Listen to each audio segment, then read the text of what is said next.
In Connecticut, the state Supreme Court rules against a young cancer patient. A 17-year-old girl does not want to go through intense chemotherapy treatments, and her parents don't want that either. But the state gave her no choice. They took the girl, known as Cassandra C., into custody and forced her to stay in a hospital bed against her will. When the dispute went to the state Supreme Court, they ruled against the rights of the family. And as you can imagine, her parents were heartbroken and outraged. This is my daughter's decision. I think she's mature enough. This is all a big mistake. And the world out here is taking it as a death sentence. This is not a death sentence. My daughter and myself, and I stand by her 100%. My daughter has made a decision that she does not want chemicals, poison, put into her body. Does that mean that she wants to die? Absolutely not. Does that mean that I am going to let her die? Absolutely not. We have choices, or we should have choices, what to do with our bodies. That was Jackie Fortin, the mother of the young girl suffering from Hodgkin's lymphoma.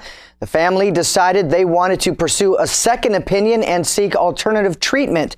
But the Department of Children and Families and now the state Supreme Court are taking over and denying this family the right to make their own health choices. On Capitol Hill, several Democratic lawmakers are angry, upset, and they're lashing out over new, looser rules for big banks. With more on this story, let's go to Gary Franchi. Well, that's right, Midge. This is all stemming from the spending bill that garnered bipartisan support just before Congress shut down before the holidays. But as we're starting to see, it's splitting the Democratic Party in two. Liberal leaders in the party, like Massachusetts Senator Elizabeth Warren, are blasting other Democrats and even the president because they believe they're giving up too much ground to big banks. Most of us remember 2008 when the housing market crashed after banks issued predatory loans to unqualified lenders. Now these new rules will make it easier for the banks to repeat that process.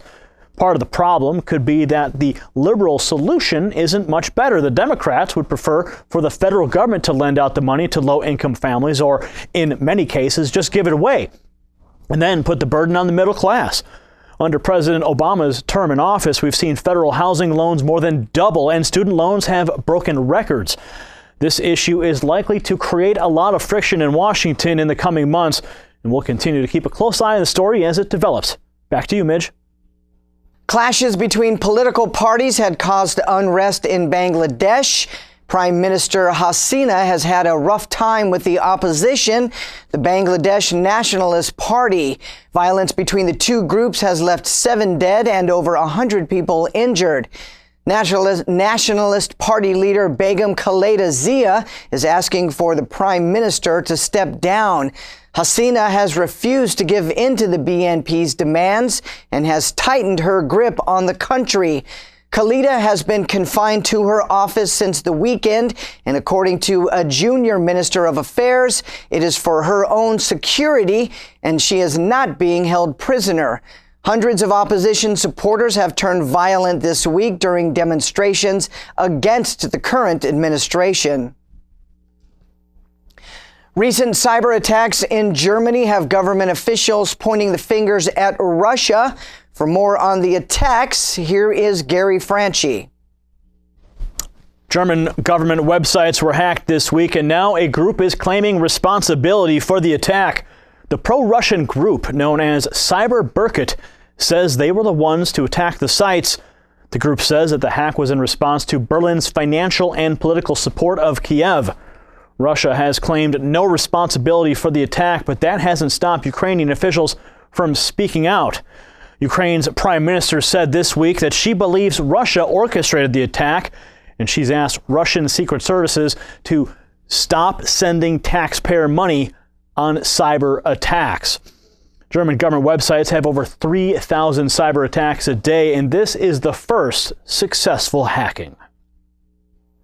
A police raid in China has led to the arrest of a well-known celebrity son.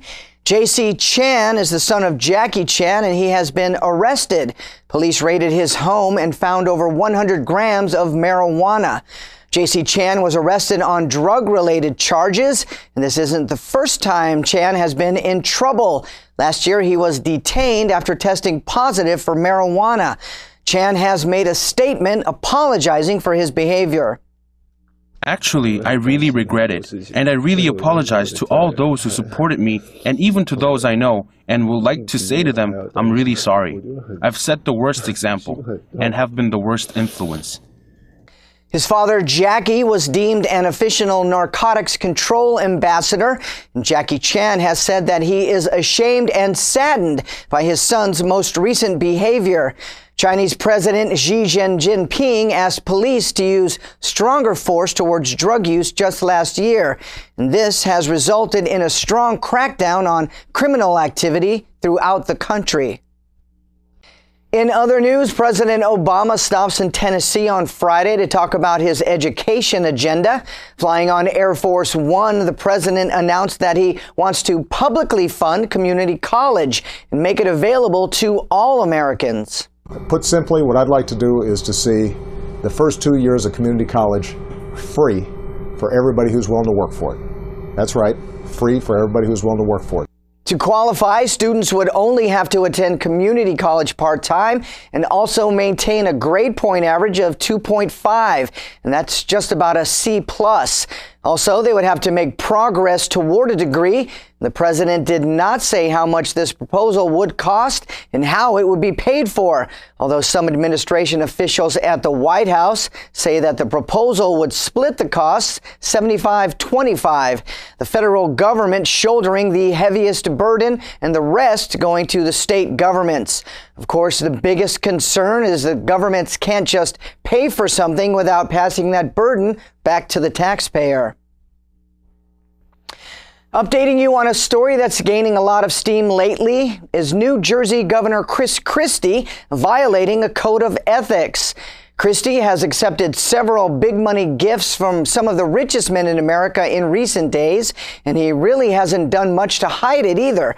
We saw him on Sunday cheering it up with the Cowboys owner Jerry Jones, and now we've had some time to do the math and a little research, and it turns out that these gifts are worth a lot more than we thought at first.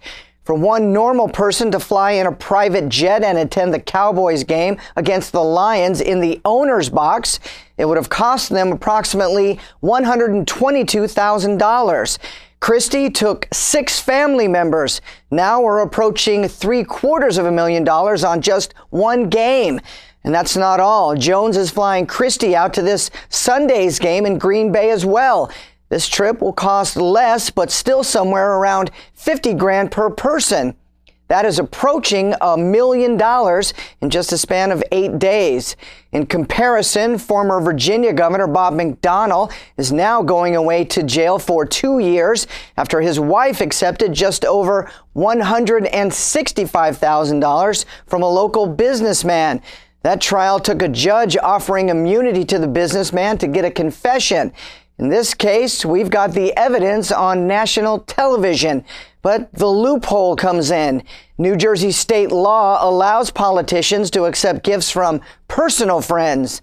Christie claims that Jones is a personal friend.